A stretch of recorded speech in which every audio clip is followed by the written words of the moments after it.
Bienvenidos a Televisión Educativa. Como cada 8 días, la cita es hoy porque tenemos un tema a la luz. Gracias por quedarse con nosotros y lo invitamos para que juntos dilucidemos sobre la salud sexual en adolescentes, en jóvenes, en adultos. La salud sexual como una manera de vida. Mire, para ello tenemos al doctor, él es el ginecólogo Francisco Gudiño, quien nos hablará de este tema de interés para todo mundo, hombres, mujeres y, como les decía, adolescentes y adultos. Bienvenido, doctor. ¿Qué tal? Buenos días, Rosario. Salud sexual. Nosotros hablamos de sexualidad, sabemos de sexualidad, pero de salud sexual, ¿cómo la podemos interpretar? Bueno, consideramos actualmente que la salud sexual es un derecho del ser humano. ¿Por qué? Porque la sexualidad está implícita en toda su vida, desde pequeño, en la edad media y en la edad adulta, todo está relacionado con la sexualidad. Entonces nosotros tenemos el derecho de tener un conocimiento, saber de la sexualidad, disfrutar de la sexualidad, los cuidados de la sexualidad, o sea, tener una serie de conceptos y conocimientos que nos permitan llevar una vida sexual sana, desde el punto de vista del placer, de los cuidados y de evitar complicaciones y de evitar, porque está implícito, el embarazo no deseado. Ahorita que mencionas esto, doctor, de una vida sexual sana, me remito a hace algunos años, ya el siglo pasado, por ejemplo, donde poco se sabía de la sexualidad y poco se conocía el cuerpo humano. Esto quiere decir, ahora que ya hay tanta permisidad acerca de la sexualidad, ¿quiere decir que hemos avanzado bastante? Así es. Sí, en cuanto al conocimiento científico, se ha avanzado bastante. En cuanto al conocimiento de la gente, de las personas normales, de la vida normal, también ha aumentado todavía. Ya ahora con el advenimiento de las nuevas tecnologías, las redes sociales, la gente busca un poquito más de información. Lamentablemente, como tú sabes, en cuanto a las redes sociales, la información puede ser una información muy científica, muy cierta, como pueden ser mitos o puede ser lo que la gente piensa que es lo correcto. Entonces ahí donde tiene que haber una interrelación entre la gente y los educadores de la sexualidad para poder llevar a cabo los conocimientos y los conceptos correctos en cuanto a lo que es la salud sexual. Ahorita mencionaba dos términos, salud sexual e higiene sexual. ¿Estamos hablando de lo mismo o tiene que ver una cosa para que se presente la otra? Bien, la higiene sexual depende, o sea, el concepto general es la salud sexual. La higiene sexual es uno de los aspectos que se tienen que cuidar exactamente para evitar las complicaciones que está implícita la actividad sexual. En adolescentes, ahorita pues vemos que hay muchas enfermedades de transmisión sexual y los adolescentes, por lo que gusten y manden, algunas personas, algunas voces dicen que es porque los medios de comunicación han abierto mucho a sus programas, a la sexualidad. Otros dicen pues porque hay también mucha autopermisidad para realizar actos sexuales, por lo que sea. Pero ahorita los jóvenes, ¿qué tanto saben o qué tanto se pueden ayudar para tener una sexualidad, digamos, saludable, limpia, feliz? Bueno, en cuanto a la cuestión de las enfermedades de transmisión sexual, es un problema que no es un problema local, no es un problema no de Hermosillo, ni de Sonora, ni de México, es un problema mundial. La Organización Mundial de la Salud hace estudios epidemiológicos a nivel mundial, viendo que el 90% de las enfermedades de transmisión sexual está entre los 15 y los 30 años. Y en un porcentaje muy alto entre los 20 y los 15 años. O sea, es la población, desde el punto de vista de estadística, donde más frecuentemente se encuentran las enfermedades de transmisión sexual. Y es muy importante saber de ellas porque muchas de esas enfermedades pueden llevar como complicaciones problemas desde infertilidad y en algunos casos hasta la muerte. Entonces, actualmente las enfermedades de transmisión sexual se consideran como las enfermedades que se transmiten por contacto sexual, casi todas. Hemos visto que algunas enfermedades de transmisión sexual se transmiten también por contacto con sangre contaminada, por una transfusión y a nivel de madre a bebé. Entonces, hay muchas repercusiones cuando ocurre una enfermedad sexual y es muy importante. Hay enfermedades sexuales que van para la muerte, otras van a provocar cáncer. O sea, hay repercusiones y es donde debemos de enfocarnos. La cuestión educativa es muy importante, hacer conscientes a los adolescentes que tienen que llevar una higiene. Es un poquito difícil porque este tema, aunque con todos los contenidos de avance en los conocimientos, no se transmite mucho de padres a hijos. O sea, es un tema muy difícil de abordar por muchas aristas que tiene este problema.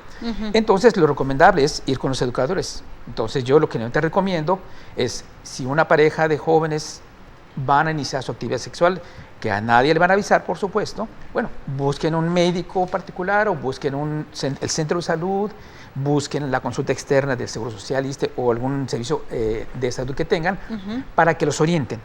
Todos los hospitales gubernamentales tienen un área que se llama planificación familiar, todos. Entonces, si pueden acercarse a esos sitios para pedir información sobre cómo cuidar la higiene sexual y cómo evitar un embarazo no planeado. Igual, acabo yo de llegar de un congreso en Europa sobre planificación familiar y hemos visto que es un problema a nivel mundial el embarazo en las adolescentes. Ya he hablado aquí con algunos directivos de los hospitales, donde ellos también sienten y han visto, lo han reflejado en la población que llega a tener su bebé. Muchas mujeres jóvenes, adolescentes, van a tener bebé. Y eso es un problema no solamente local, como te decía, es mundial. En un foro que estuvimos ahorita en Hungría, se comentaba esa situación. Tenemos este problema mundial. En algunos países más que otros, pero es un problema el embarazo en el adolescente. Y pues hay que tomar el toro por los cuernos, ¿no? Afortunadamente en las universidades ya hay especialistas para que orienten en cuanto a este tema a las parejas y a las madres que van a dar a luz, a las madres solteras, pues. Entonces cada vez más hay más apoyo para estas jovencitas. Sí. Sin embargo, parece que los canales no han sido muy los correctos porque sigue siendo un problema. O sea, sí han hecho programas, se han hecho estrategias, pero no han impactado. No hemos logrado bajar el embarazo en el adolescente. Entonces, tenemos que cambiar las estrategias para poder impactar, que realmente haya una causa-efecto. Así como hace como unos 30 años logramos disminuir la natalidad, porque empezaron muy fuertemente los métodos anticonceptivos, donde ya las parejas de tener 5 o 6 hijos y ahora tienen 2, 3, ya lo hacen conscientemente. Ya se planifica la familia. Exactamente, entonces así tenemos que hacerlo, pero en los adolescentes, como te decía, porque es un problema a nivel mundial, no solamente local. Y esto nos lleva a campañas que, así como por ejemplo acaba de pasar la campaña contra el cáncer de mama, con muy buenos resultados porque cada vez menos casos se presentan. Entonces, campañas contra este tipo de temas de planificación familiar, de atención sexual en parejas que se van a iniciar, yo creo que sería una cuestión que debiera estar pues de manera constante. Sí, así es. Yo creo que todo joven que inicia, o toda persona que inicia actividad sexual o que va a tener relaciones sexuales, tiene que tener ciertos conocimientos acerca de la sexualidad responsable, desde su punto de vista, como decía, de las enfermedades venéreas, porque es impactante. Es impactante en cuanto a la salud y en cuanto a las repercusiones que pueden tener. Por ejemplo, el virus del papiloma, una infección que se transmite por contacto sexual, en la mayor parte de los casos, puede tener como consecuencia, dependiendo del tipo de virus que le toque, un cáncer de cuello de la matriz o un cáncer de pene en el hombre. El hombre no está exento de que también pueda tener un cáncer. Y los cánceres de pene en el hombre son muy agresivos, más que el del cuello de la matriz. Y poco se sabe, porque se habla mucho de cáncer del cuello de la matriz, pero no se habla de cánceres en el hombre. Así es, entonces cuando ese virus que es oncogénico, es decir, que puede provocar cáncer, los dos están en riesgo. Ambos, no solamente la mujer, el hombre también tiene riesgo. Aquí, ¿cómo podemos participar la sociedad en general, doctor?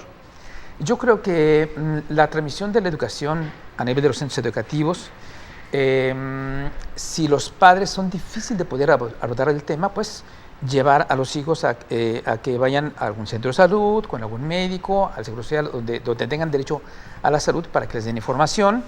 La información va junto a la información acerca de los cuidados de la higiene sexual para evitar las enfermedades de transmisión sexual y la información para poder planificar, usar un método anticonceptivo lo más efectivo posible para que no llegue el embarazo no deseado. Entonces las cosas van juntas, tanto las enfermedades de transmisión sexual como un método anticonceptivo adecuado dependiendo de cada persona.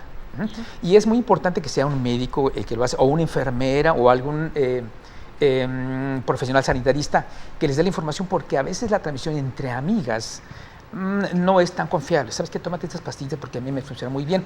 Sin embargo, las condiciones médicas de una mujer a veces no es candidata para, por ejemplo, a ese método anticonceptivo.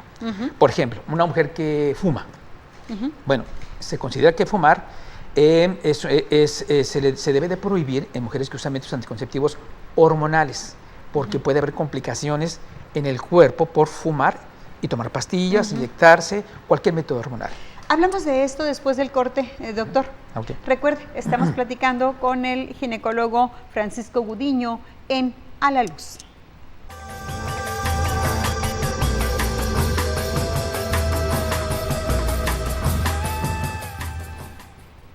Mire, si usted acaba de prender su televisor, estamos en Televisión Educativa, teniendo a la luz el tema sobre salud sexual con el ginecólogo Francisco Gudiño. Entonces, doctor, platicábamos antes de irnos al corte de que de repente las jovencitas, los jovencitos inician su actividad sexual sin ninguna previsión. Hay que tomarlas pues para evitar o enfermedades de transmisión sexual o embarazos. Así es. Entonces, lo ideal, hablando de la situación ideal, es cuando una pareja va a iniciar su actividad sexual, previamente ir a una consulta para poder orientar sobre la higiene y sobre los métodos anticonceptivos. Realmente sí lo hacen algunas parejas, sí lo hacen, pero en un porcentaje muy, muy bajo.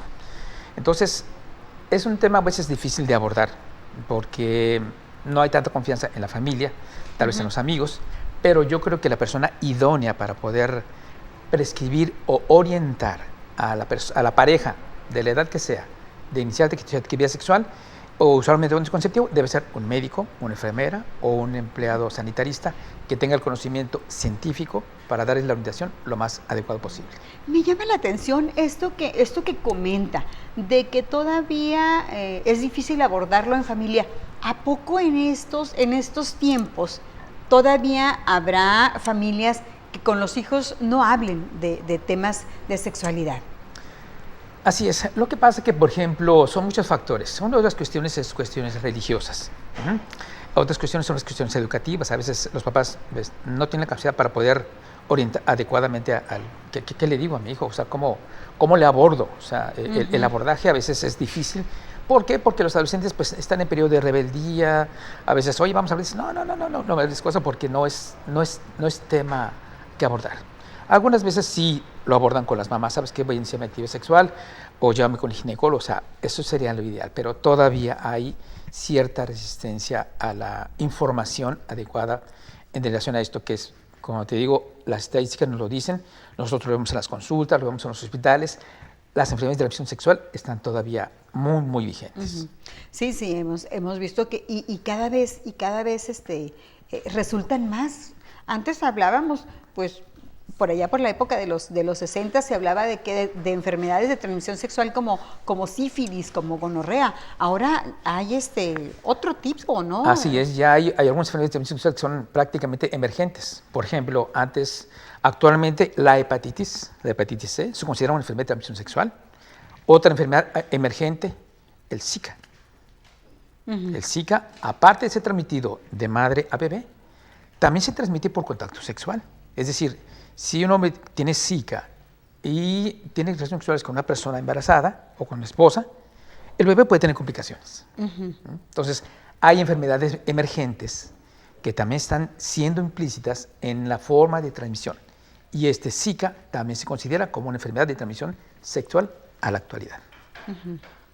Cosa que como es tan nueva la enfermedad, pues no sabíamos todavía. Y en cuanto a educación sexual, ahorita comentábamos que ya en las escuelas pues ya se ve más, ya los libros traen información sobre educación sexual. En las universidades hay pláticas, aparte de los tutores, pues van especialistas para dar esta información.